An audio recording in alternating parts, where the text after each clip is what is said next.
todos nós sejamos muito bem-vindos pela espiritualidade.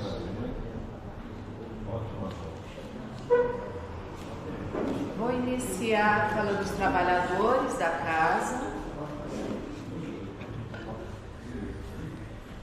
Como dirigente de vibrações está o Roberto, na recepção a Suzana Valente, na secretaria a Emília, biblioteca Maria José, no atendimento fraterno a Adelina, coordenação dos passes o Alexandre, na abertura eu, Marli, e o expositor é o Dr. Aldenis Leite, que seja muito bem-vindo.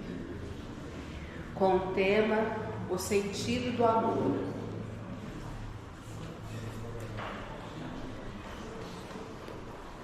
O texto de abertura é de Minutos com Chico Xavier, José Carlos de Luca. O texto perto de nós.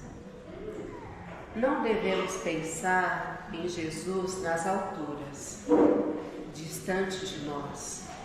Ele está perto, bem perto de nós. Ele e sua mãe continuam ajudando a toda a humanidade. Chico Xavier, um dos mais fiéis discípulos de Jesus, fala daquilo que seu coração está cheio.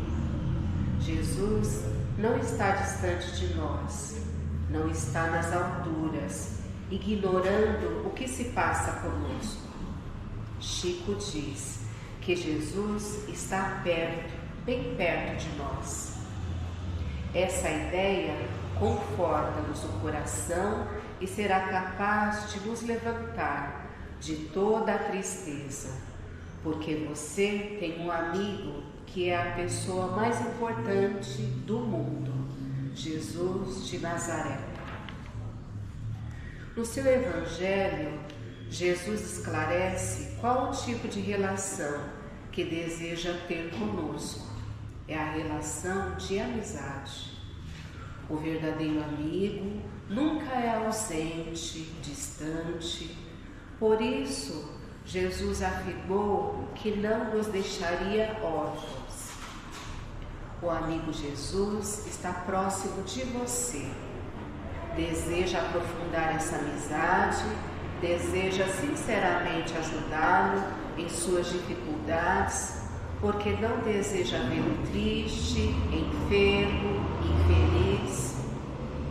O Mestre não o trairá, não o esquecerá, mas ele diz que essa amizade se completa quando nós fizermos o que ele nos pede. Em meio aos nossos conflitos e amarguras, em meio a tantas preces clamando por socorro, será que já perguntamos a Jesus para saber o que ele nos pede para fazer? Será que nos lembramos de Jesus apenas para nos livrar de algum perigo e depois o esquecemos até a próxima necessidade? A verdadeira amizade exige reciprocidade.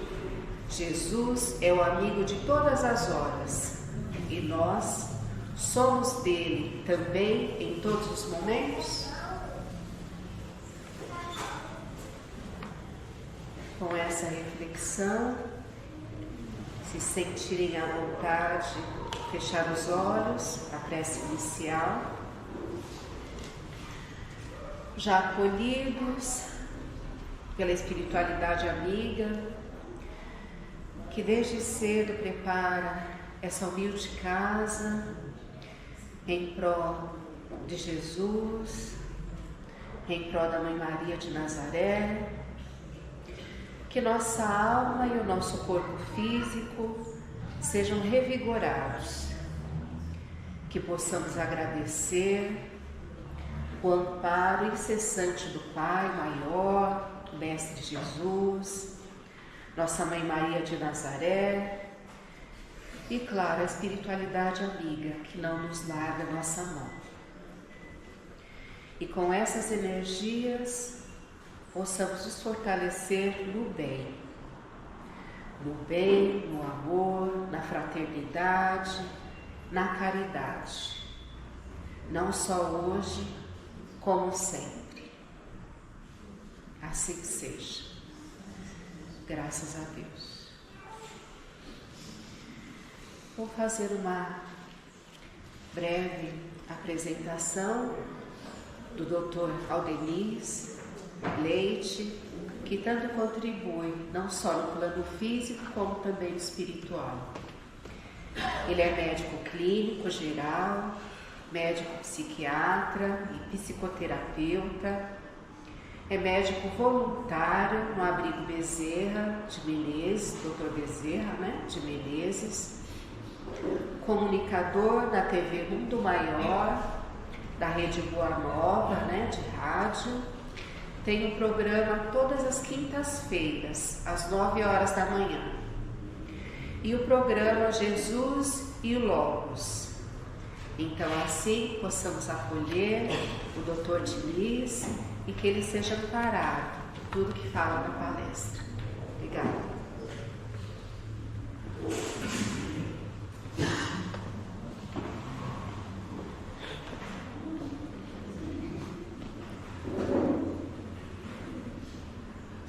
Então, bom dia a todos. Bom dia.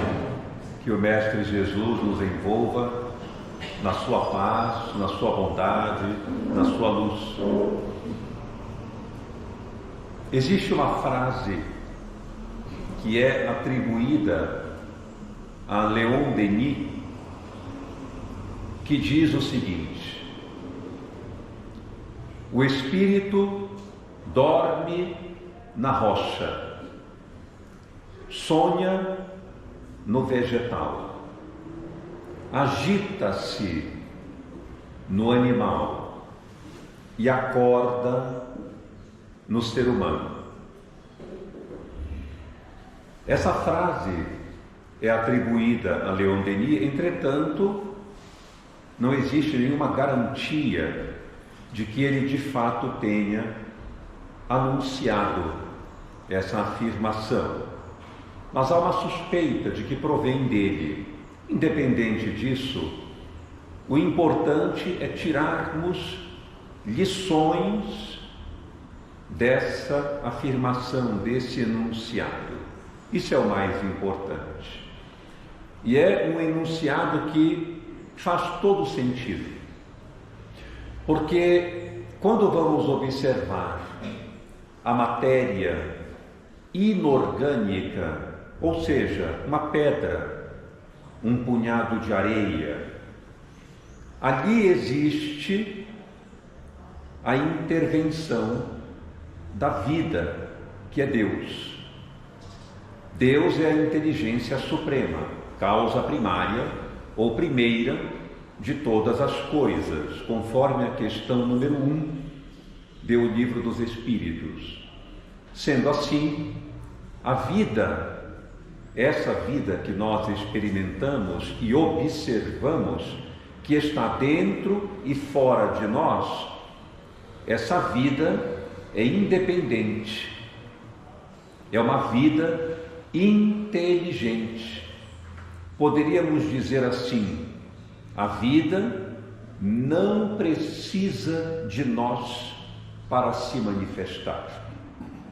Entretanto, nós somos, pelo menos até onde podemos perceber, no ambiente em que nós nos encontramos, o ponto elevado da manifestação da vida.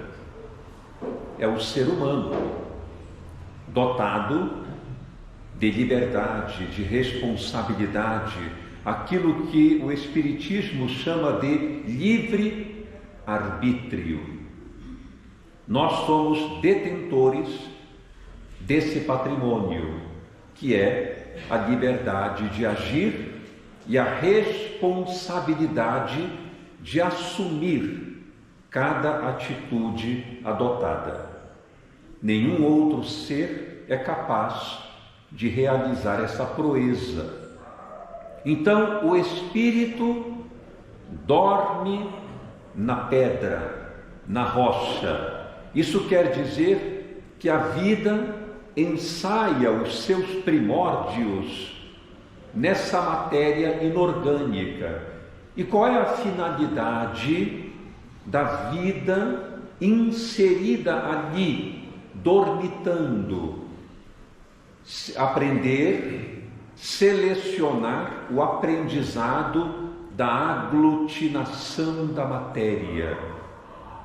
Quando nós observamos, por exemplo, uma montanha, ali, propriamente, a vida orgânica não se manifesta. Entretanto, o átomo primitivo está ali vibrando em termos de prótons, elétrons, nêutrons. E essa combinação de partículas é um fenômeno inteligente. A rocha não existe ao acaso. Há um fenômeno inteligente de agregação da matéria. Portanto, o pensamento divino, que é vida, reside ali, organizando aquela aglutinação. A partir daí vem o vegetal. O vegetal que nós conhecemos como a árvore frondosa, o carvalho imenso, nos primórdios do desenvolvimento desse planeta, era representado pelas algas microscópicas que viviam nos mares mornos, na profundidade dos oceanos. Ali inaugura a vida orgânica, o vegetal, que depois lança-se na superfície, fora da água, e aperfeiçoando-se, sintetiza o oxigênio através da sua ligação com o sol, com a produção da clorofila, o verde das plantas. Essa síntese do oxigênio que nos dá aqui a condição de viver de forma orgânica está presente no vegetal, que inaugura as suas relações de afetividade com a vida de forma totalmente inconsciente. Quando as raízes se formam, ele retira a água, os sais minerais da profundeza da terra. É uma relação inconsciente de amor com a natureza, que produz vida, sobrevivência e, ao mesmo tempo, em contato com o sol, produz uma molécula singular, capaz de gerar condições de vida orgânica através da produção de oxigênio. É a relação de amor da planta com a natureza que a recebe. Passado algum tempo, o espírito, o princípio inteligente do universo, vai se aformoseando, se aperfeiçoando e inaugura o reino animal. Desde os primórdios da profundeza dos oceanos, nos anfíbios, nos peixes, e gradativamente sai da água, formando os rins, que conservam água, sal, mantém a homeostase do corpo e permite que o princípio inteligente do universo, na constituição animal, abandone a profundeza das águas e vá para a terra. E a partir dali, a diferenciação em vários aspectos da condição orgânica produzem as variedades das espécies animais que todos nós conhecemos, até os animais superiores, o cavalo, a baleia, o golfinho, esses animais considerados superiores culminam nos primatas, nos chimpanzés, nos orangotangos. E ali, naquele exato momento em que a criatura considerada primata torna-se bípede, começa a transitar pelas savanas, pelas montanhas, pelas planícies, caminhando sobre 2 pés, os espíritos prepostos de Jesus, que comandavam no laboratório do mundo espiritual a constituição evolutiva do princípio inteligente, concordam que é o momento de inaugurar o surgimento da criatura humana. Aí é que aparece o chamado elo perdido. O que é o elo perdido? Existem filmes sobre isso, séries antigas. Havia uma série que era do meu tempo de criança, chamado O Elo Perdido. Passava praticamente toda semana. Era uma série sensacional. E o que é o elo perdido? O elo perdido é a incompreensão da ciência no momento em que o macaco torna-se o ser humano. Mas, na verdade, não é que o macaco se tornou o ser humano. Na verdade, o que aconteceu foi que no mundo espiritual, o trabalho de Jesus, que é o arquiteto deste planeta, tomou o corpo daquele primata, que era a estrutura, naquele momento, mais aperfeiçoada que havia transitando no planeta, e inseriu um aspecto muito curioso, que é o que temos hoje. Ele aproveitou a constituição material, a silhueta dos símios, e inseriu nela a consciência moral. Os animais, um cão, um gato, uma girafa, um coelho, não possuem consciência moral. Só quem possui a consciência moral é o ser humano.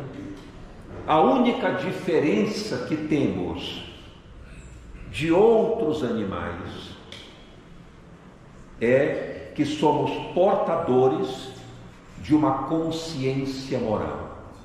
Nós comemos do fruto proibido, mitologicamente apresentado no Gênesis de Moisés. Nós comemos o fruto proibido e ingerimos o bem e o mal. É a única diferença que temos para um chimpanzé. Porque um chimpanzé muitas vezes joga xadrez melhor do que nós. A única coisa que ele não faz é perceber, captar e ir na direção do sentido da vida, daquilo que Deus quer que façamos. Um chimpanzé não pode ter essa percepção, somente nós. E aí então vem a grande definição do que é ser humano. Ser humano significa ser capaz de decidir, de escolher e de tomar posição perante a vida naquilo que ela solicita que ele faça. Nenhum outro animal faz isso. Quando nós observamos os leões, as zebras, transitando pelas savanas, pelas planícies, elas apenas sobrevivem. Como está naquela frase inicial, o animal agita-se, ou seja, ele se desenvolve por força das coisas, ele sobrevive, ele luta, ele não elabora, ele não se conscientiza, ele não medita, ele não questiona. Quando um leão persegue uma zebra que está bebendo água em um riacho, de repente ele aparece de forma súbita e a ataca, e ela foge. Ele a persegue e ela consegue escapar. 2 horas depois, ela estará no mesmo riacho, bebendo água, sem nenhuma recordação efetiva do que ali aconteceu. Porque tudo o que ela faz é sobreviver, é viver aquele momento, é resistir. Nós não. Nós fomos chamados a executar no mundo uma grande tarefa, a tarefa de perceber o que a vida quer de nós e dessa maneira trabalhar em favor do mundo, das pessoas, do ambiente que Deus nos forneceu como um jardim para cuidar. É isso que significa o Espírito no ser humano acorda. Ele acorda para um chamado, ele acorda para uma tarefa, porque a vida que temos é uma tarefa, uma incumbência da qual precisamos nos desincumbir. Então, o que é o ser humano? O ser humano, diferente de todos os animais, é aquele que ama. O ser humano, por excelência, ama. Então podemos agora dar um conceito do que é amar. O que é amar? Amar, podemos dizer que é uma equação existencial. Amar é uma soma, onde temos o amor. Amor é um sentimento, mas ele não é apenas um sentimento, ele é um sentimento intencional. Só o ser humano pode amar. Os animais, as plantas, a rocha detêm o amor, mas não o empregam na condição de amar. Nós amamos. Então a rocha, aglutinando a matéria, vibrando os átomos, manifesta o amor na constituição de um bloco que é amorfo, que não tem vida propriamente, mas ensaia a vontade de Deus. Isto é amor, mas não significa amar. Já vamos ver por quê. A planta também. A planta circula a seiva, produz oxigênio, sintetiza a clorofila.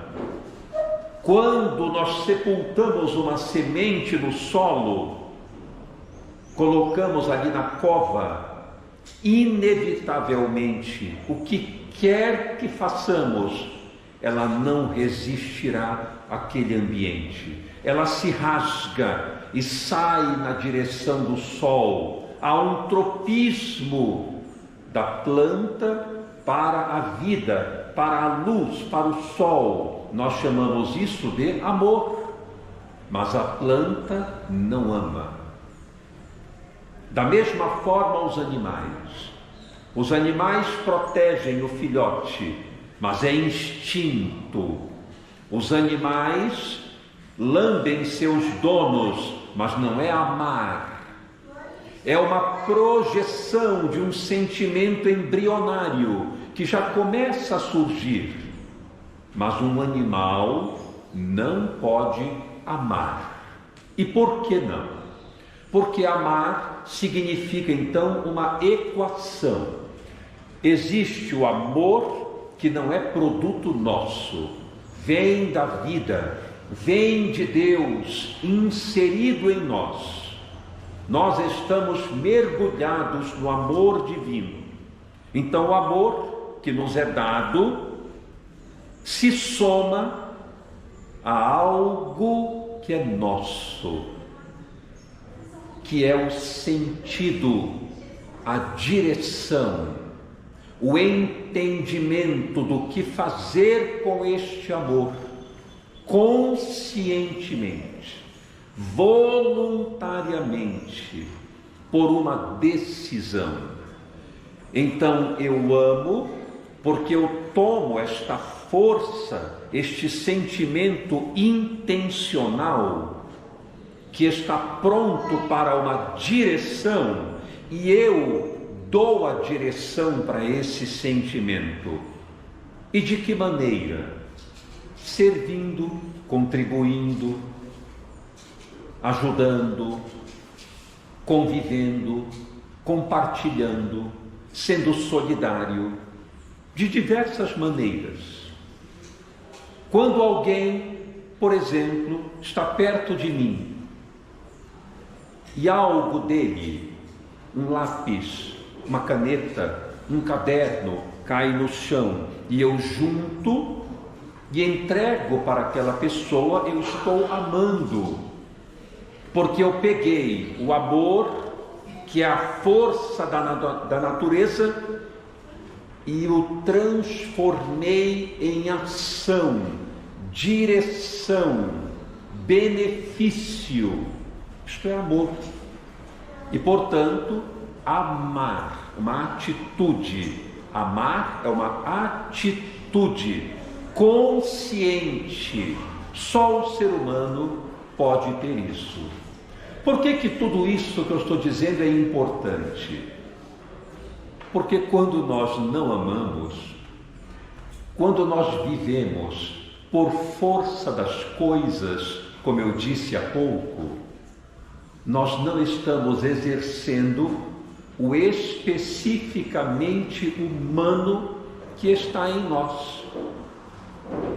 Quando nós vivemos simplesmente comendo, bebendo, dormindo, assistindo à TV, trabalhando no dia a dia para pagar contas, para honrar os compromissos, nós estamos exercendo a nossa característica humana?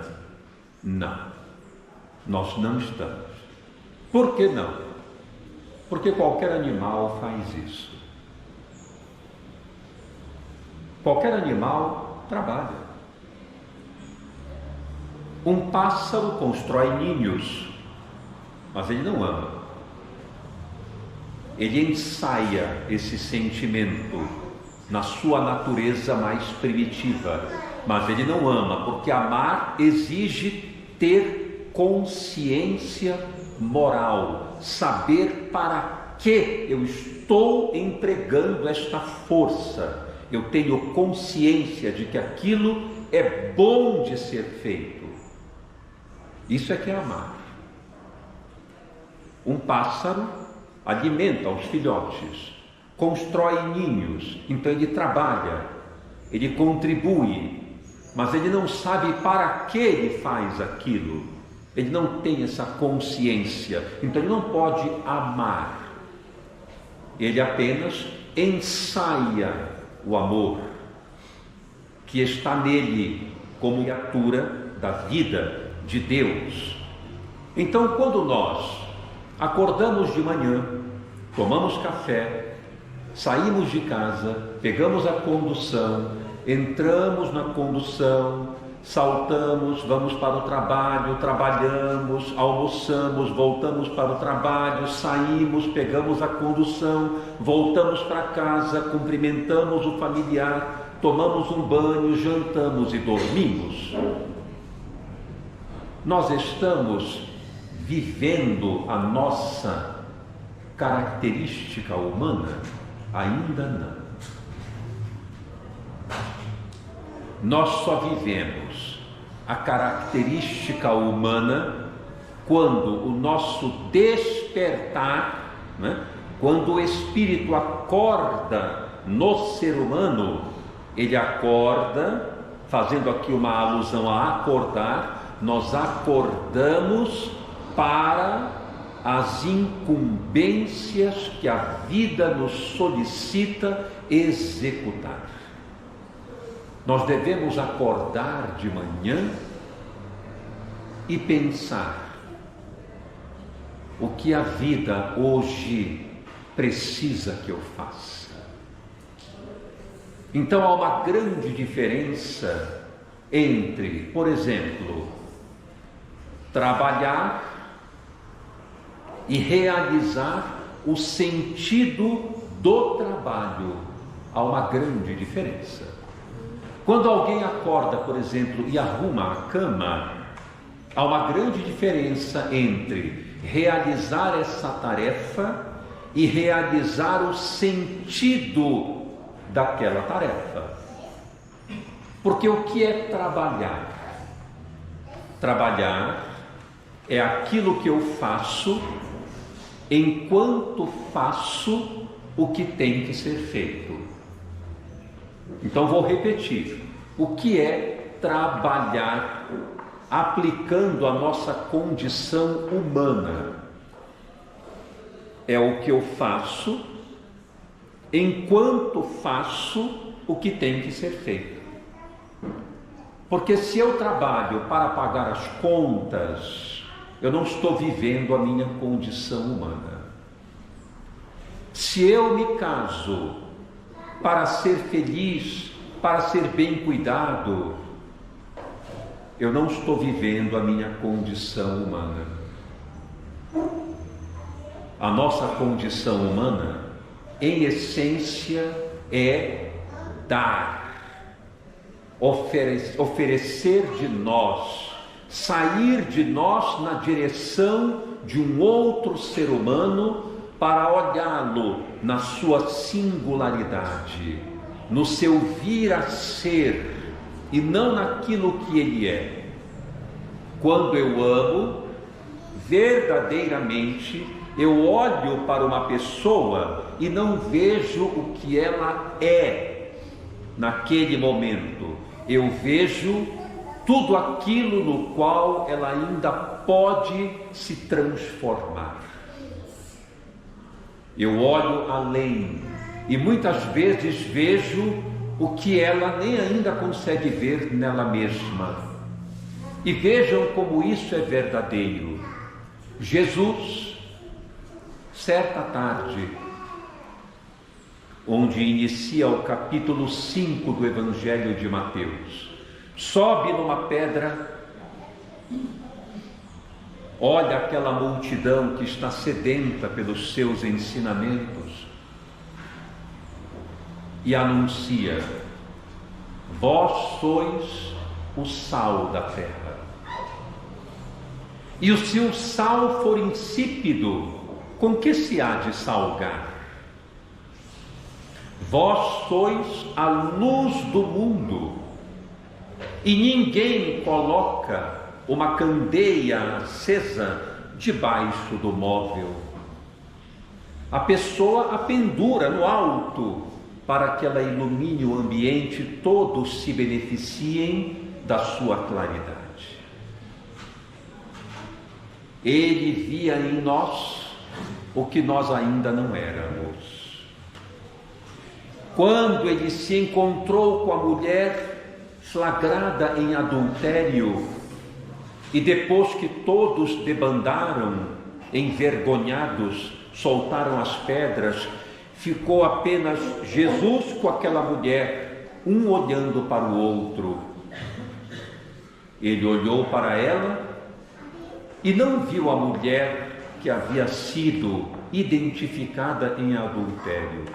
Ele viu todo o seu futuro, tudo aquilo que ela ainda poderia se tornar. Então ele diz: onde estão os teus acusadores? Eles te condenaram? E ela disse: não. Então nem eu te condeno, vai e não peques mais. É como se ele tivesse dito: eu, apesar de tudo o que aconteceu, acredito em você, confio em você, sei que você pode se transformar no melhor a qualquer instante em que você decidir. Portanto, segue e avança. Ele acreditou nela, ele viu nela o que nem ela era capaz de ver naquele momento. Isto é que significa amar.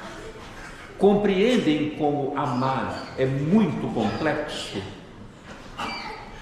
O Dr. Viktor Emil Frankl, um psiquiatra austríaco, fundador de um modelo de psicoterapia chamado logoterapia, que é uma terapia centrada no sentido da vida. Parte do que eu estou dizendo aqui é da sua própria teoria. Ele estudou cuidadosamente o sentido do amor e definiu 3 estágios de atitude que nós podemos adotar frente ao amor. O primeiro estágio é o mais substituirá o parceiro naquela relação, porque não há comprometimento do espírito vivendo ali. O segundo estágio ele denominou de estágio erótico. Nós temos uma noção de que erotismo significa uma excitação de natureza sexual, mas na verdade, para o Dr. Viktor Frankl, o erótico é um estágio acima, onde existe ali um encantamento, ou seja, já não é apenas um fenômeno de excitação. Ele existe, porém, a criatura deu um salto para cima, foi para um nível mais emocional. Só que esse nível emocional não é do sentimento intencional, isto é, de ir para o outro, e sim que o outro venha para ele. Há uma grande diferença. São aqueles relacionamentos em que nós queremos que a pessoa seja agradável, gentil, carinhosa, afetuosa. Nós queremos que aquela pessoa seja perfeita. Isso nós chamamos de paixão.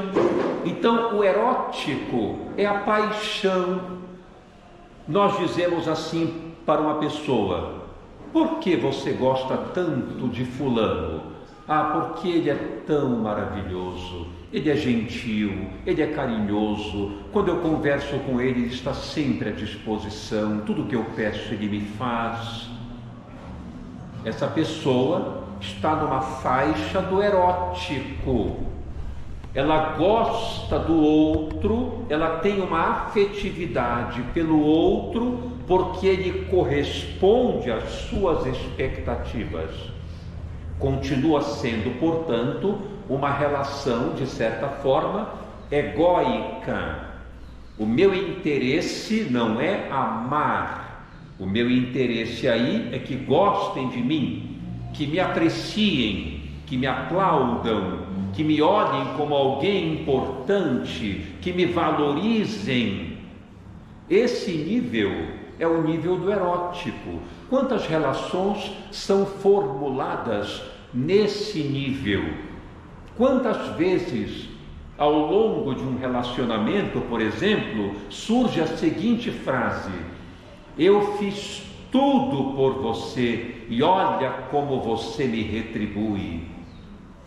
É o erótico, porque a pessoa fez de uma maneira adequada, contribuiu, auxiliou, mas ela não tomou uma decisão legítima, voluntária, ou seja, eu vou ser gentil, eu vou ser bom pela coisa boa que é ser bom, simplesmente por isso? Não, eu vou ser bom porque quando eu precisar serão comigo. Essa faixa é o erótico, não é a faixa do amor. A faixa do amor é o estágio mais elevado. Qual é essa faixa do amor? É quando nós somos capazes de olhar não apenas os parceiros, o nosso cônjuge, o nosso pai, o nosso filho ou filha, não. Quando nós percebemos a comunidade, ali quem está passando adiante, que a gente também não conhece, é quando nós olhamos as pessoas no seu vir a ser, é quando o ser humano, para nós, incondicionalmente é digno de oportunidade. Este é o estágio do amor. Por isso, eu vou trazer aqui um conceito que talvez até para alguns possa ser estranho, mas vale a pena refletirmos sobre isso. Vamos dar um exemplo a respeito do perdão. Uma coisa muito difícil. Quem disser que perdoar é fácil, ignorem. Não é. É muito difícil. Sabem por quê? Porque nós temos um conceito equivocado a respeito do perdão. Podem reparar que o que eu vou dizer aqui é totalmente contrário ao que vocês conhecem, com certeza. Vamos lá então. O que é perdoar? Vamos pegar a etimologia da palavra. Perdoar. O que é per? Per é um prefixo que significa totalidade. Por exemplo, eu percorri a fazenda do meu amigo. O que significa isso? Que eu dei uma volta inteira nela. Eu dei uma volta inteira. Percorri, circulei toda a fazenda.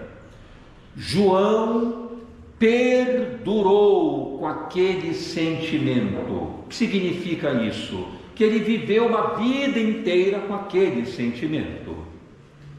Então, o prefixo per quer dizer totalidade, algo inteiro, completo. Doar, oferecer. Então é uma metáfora, podemos dizer assim, porque disse Pedro a Jesus: quantas vezes eu devo perdoar aquele que me ofendeu? Jesus diz assim: 70 vezes 7. Não 7 vezes, 70 vezes 7. A resposta aí é todas as vezes, sem exceção. Portanto, perdoar é dar àquela pessoa a compreensão de que ela é merecedora de uma oportunidade, de uma chance de continuar sendo digna na sua vida todas as vezes,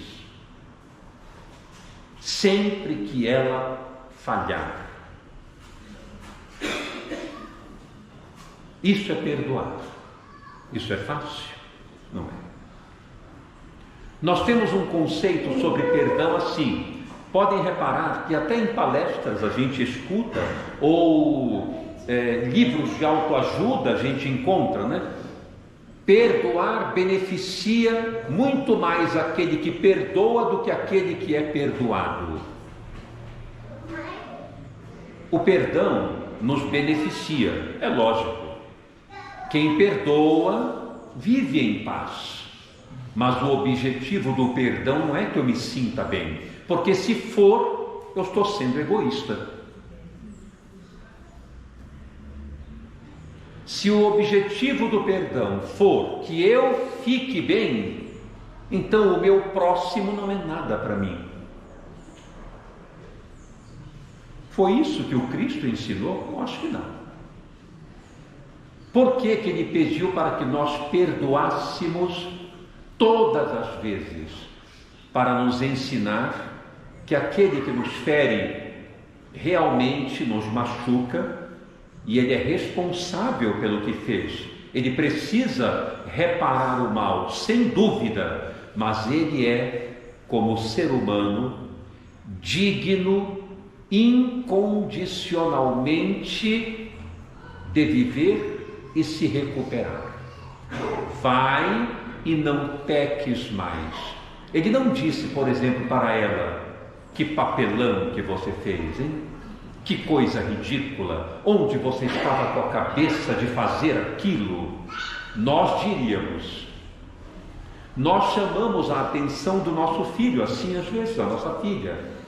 Ela vem cometendo um erro, vem conversar conosco e nós dizemos: onde você estava com a cabeça? O que você foi inventar?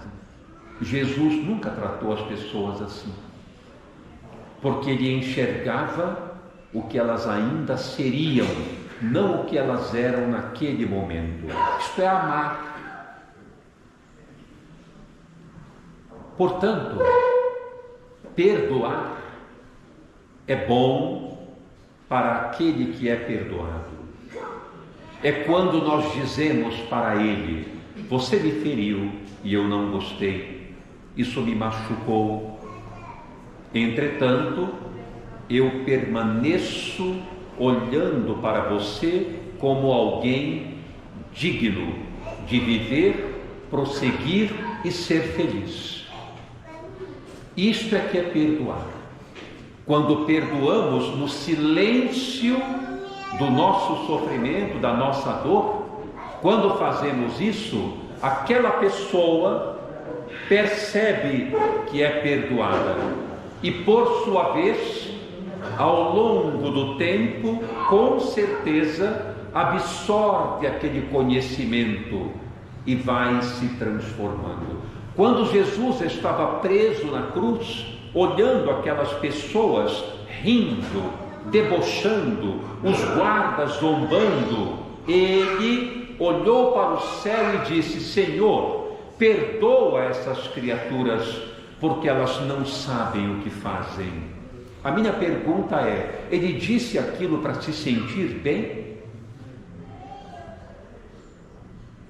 Como é que perdoar beneficia aquele que perdoa por isso? Perdoa porque é bom perdoar, porque as pessoas merecem o perdão, porque eu também gostaria que me desculpassem, que me perdoassem, e conforme eu quero que os outros me tratem, eu também devo tratá-los.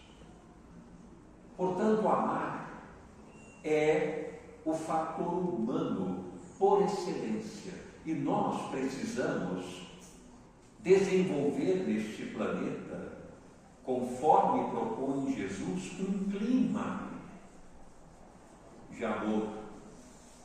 E de que maneira? Através dos valores que os animais não compreendem, só nós. Se nós perguntarmos a um chimpanzé o que é solidariedade, ele vai saltar no nosso pescoço e, se possível, procurar alguma banana em algum cacho que tenha por aí. nós sabemos dar essa resposta. Nós sabemos o que são os valores: fraternidade, solidariedade, confiança, amizade. Alguém aqui desconhece o que é isso? Se eu perguntar aqui, todos darão respostas concretas, porque nós somos os únicos seres na Terra capazes de compreender os valores a que nós estamos destinados. Então nós devemos pegar essa força, que é o amor, e dar uma direção lúcida para ela, observando os nossos irmãos como criaturas sempre merecedoras de oportunidade, de uma chance, de um recomeço. Devemos libertá-las para serem felizes gradativamente através dos próprios esforços e não prejudicá-las. Por exemplo, no clima da vingança, da calúnia, da ofensa, da ridicularização. Quando nós queremos fazer isso para debochar das outras criaturas que, por exemplo, nos machucaram, quando nós debochamos, quando nós ridicularizamos, ofendemos, perseguimos, quando fazemos isso, nós abandonamos a nossa condição humana, porque negamos àquela pessoa a liberdade que ela tem de prosseguir, caindo e levantando, aperfeiçoando-se para Deus, porque esse estado de perfeição vai ser inevitável. De qualquer maneira, nós progrediremos. Hoje, da forma como estamos, amanhã não estaremos mais, estaremos melhores, sempre para melhor. Então nós temos o dever de permitir que as criaturas, ou que nos ofenderam, ou que caminham conosco, ou que nós amamos, ou que ainda não conhecemos, não importa, que as criaturas que vivem no nosso entorno sejam livres para prosseguir, caminhar e evoluir sem a nossa interferência. Isto é perdoar. E isto é amar, porque o perdão, como gosto de dizer, é o embaixador do amor. O amor não tem materialidade. O que é o amor? O amor é tudo. Ele não tem uma matéria, ele não tem um molde. Nós é que damos a moldura do amor. Então, quando nós perdoamos, nós emolduramos o amor na nossa ação. Materializamos esse sentimento através da atitude concreta do perdão ou da caridade. A caridade é a moldura do amor, né? Então nós temos o amor e temos a caridade. O amor é o sentimento, a caridade é a atitude. Aí nós materializamos o amor através da ação, da atitude da caridade. É isso que nós temos que fazer agora.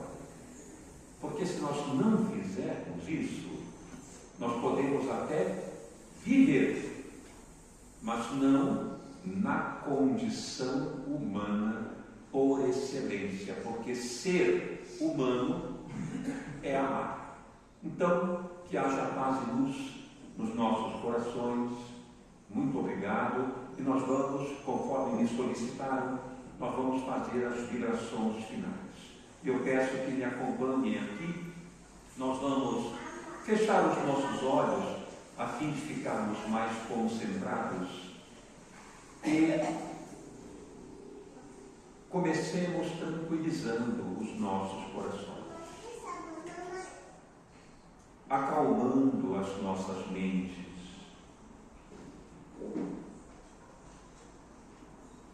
Vamos nos envolver no amor presente no coração do Cristo,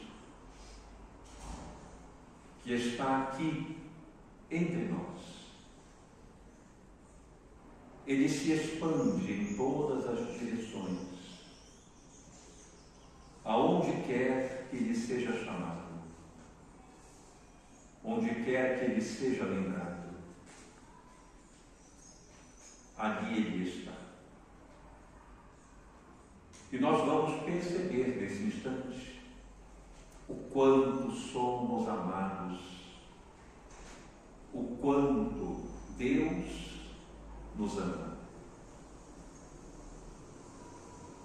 Quantas dificuldades nós já passamos, quantos tormentos já enfrentamos. E curiosamente, estamos de pé,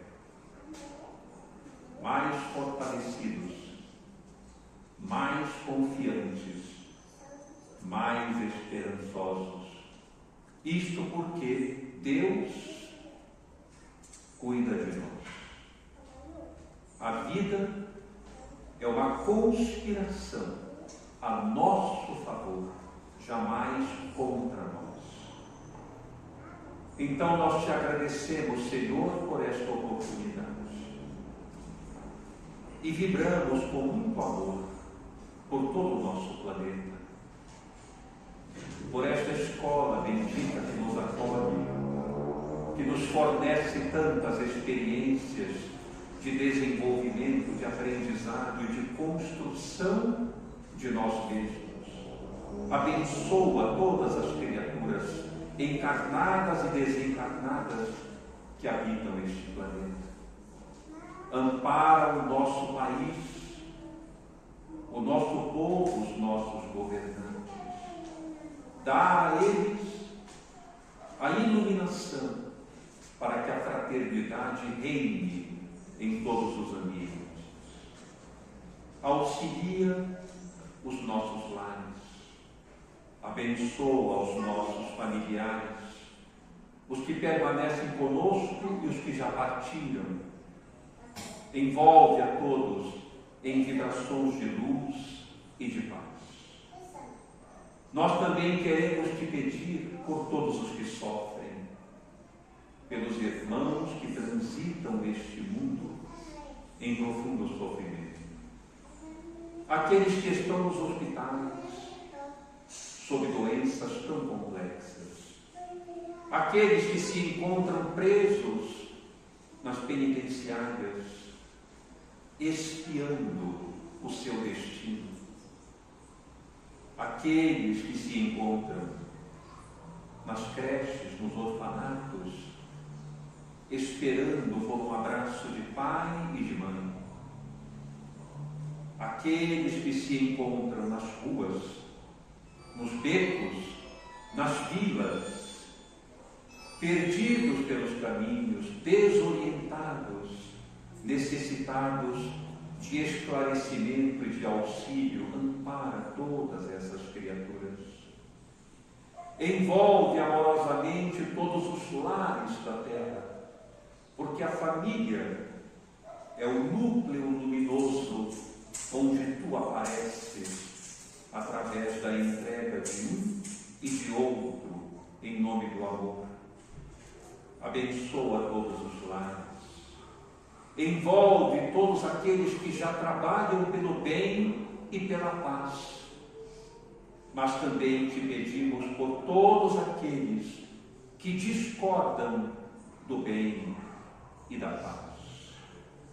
Envolve todas as instituições, quaisquer que existam, e que trabalham em favor da humanidade neste planeta, em nome da ciência, em nome da política, em nome da cultura ou da religião. Ampara, Senhor, todas essas instituições e os seus parefeiros possam todos receber as bênçãos da sustentação. Envolvemos amorosamente a todos nós que aqui estamos, filhos de Deus, irmãos em Cristo. Pedimos, Senhor, apenas o teu auxílio para que entendamos aquilo que representamos neste planeta, a nossa condição humana.